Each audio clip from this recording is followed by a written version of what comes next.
একের পর এক ২০০টি বিরল প্রজাতির আরিনোকো কুমিরকে একসঙ্গে অবমুক্ত করা হচ্ছে। ভেনেজুয়েলার দক্ষিণ পশ্চিমাঞ্চলে কাপনাপারো নদীর পাড়ে দেখা মিলল এমন ভিন্নধর্মী দৃশ্যের। সংশ্লিষ্টদের মতে দীর্ঘ সরু চোয়াল আর ফ্যাকাশে বাদামি গায়ের এই কুমির বিলুপ্তির চরম ঝুঁকিতে রয়েছে। চামড়ার জন্য একসময় অতিরিক্ত শিকার হওয়া এই প্রাণী বর্তমানে পরিণত হয়েছে খাবার সংকটে থাকা মানুষের মাংস আর ডিমের উৎসে।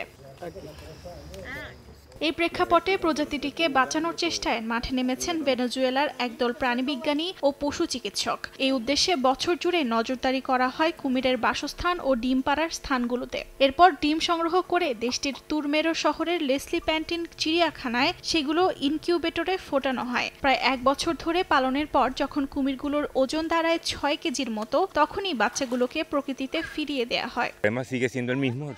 মানুষ কুমিরকে কুৎসিত ভাবে, কিন্তু আমার চোখে কুমির এক অসাধারণ প্রাণী। তুমি ওদের ছেড়ে দাও, তারা সেখানেই থাকে, তোমার দিকে তাকিয়ে থাকে, যেন ভাবছে আমি এখন এই বিশাল নদীতে কি করছি। তারপর হঠাৎ করেই তারা নদীতে সাঁতার কাটতে শুরু করে, আর সেটা এক অনন্য সাধারণ দৃশ্য।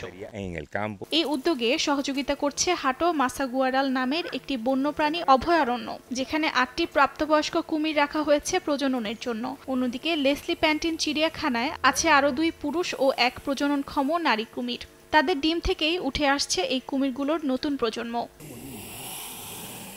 অর্চিতা শাহজিন, সময় সংবাদ।